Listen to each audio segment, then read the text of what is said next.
이사야 53장은 고난받는 종, 메시아에 대한 예언입니다. 이사야는 그리스도의 고난 예언을 예수님의 기도 사역과 연결한 선지자입니다. 예수님의 고난당하심과 기도 사역이 같은 선상에 있다는 것을 말하고 있습니다. 자신의 지위를 사람의 수준으로 낮추시고 죄의 대가를 받으셨으며 마지막까지 인류에 대한 사랑을 보여주신 위대한 중보적 기도를 하셨습니다. 예수님의 기도가 위대한 이유는 죄를 가진 인간의 모습으로 내려오셔서 직접 기도하셨기 때문입니다. 예수님의 기도는 인생의 생활 양식 한가운데서 섬기신 사역입니다. 하지만 이러한 기도 원칙을 오늘날의 사람들은 너무나 쉽고 가볍게 생각하고 있는 것 같습니다. 예수님의 기도는 최근에 발견된 것이 아니라 이미 예수님의 전 사역 기간 동안 실행하셨던 사역이셨습니다. 그리하여 현재를 사는 우리에게도 똑같이 적용 가능한 신앙의 모습입니다. 우리도 예수님처럼 기도할 수는 없을까요? 지금까지 해왔던 우리의 기도의 모습, 자세를 생각해 보았으면 좋겠습니다. 의인이신 예수 그리스도, 죄가 없으신 예수님이 하늘의 영광, 의인의 위치를 버리시고 죄인의 자리에서 기도하신 예수 그리스도. 반면 죄인이지만 죄인의 모습이 아닌 의인의 모습으로 기도하는 우리. 지금의 우리의 기도는 예수님의 기도의 모습과는 너무나 많이 달라 보입니다. 예수님과 우리의 기도가 다른 또 한 가지는 그 사람을 진심으로 사랑하는 데서 오는 긍휼함의 차이일 것입니다. 당시 자칭 의인들이 아닌 죄인들과 함께 식사하시고 거닐고 교제함으로 인해 그들의 고통과 고난을 누구보다 잘 이해하셨습니다.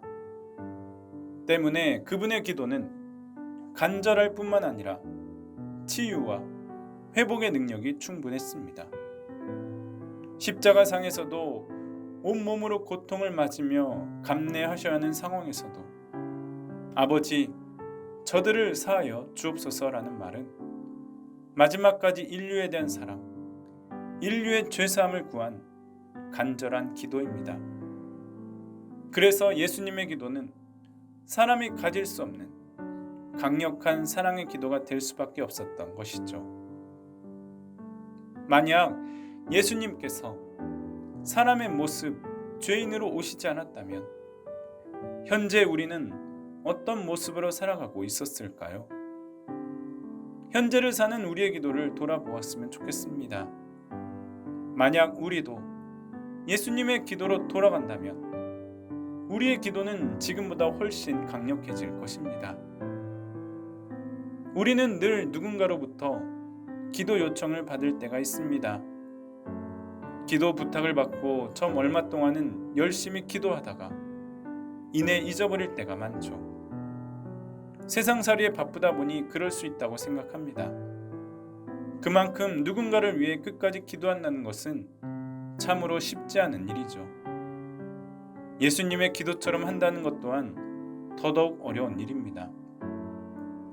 그럼에도 타인의 간절한 기도 제목을 자신의 절박한 심정처럼 이해하고 공감한다면 절대로 기도하는 것을 멈추지 않을 것입니다.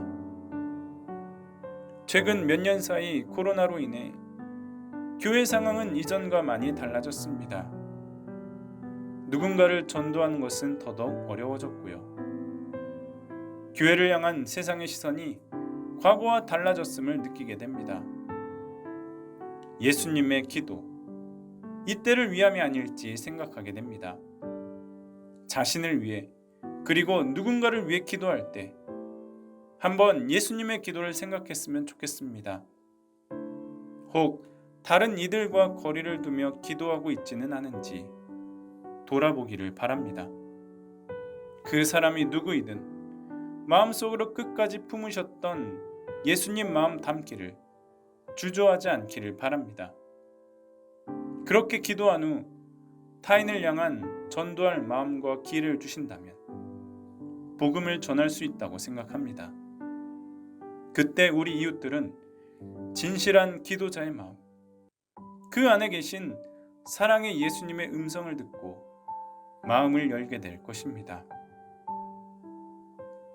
오늘 예수님의 기도를 보면서 우리가 기도에 대해 놓치고 있는 것은 무엇일까? 예수님이 하신 기도를 현재 시각으로 어떻게 적용 해석되어야 할까? 현재 나는 예수님의 기도를 통해 무엇을 배워볼 수 있을까란 질문을 가지고 오늘 하루를 보내셨으면 좋겠습니다.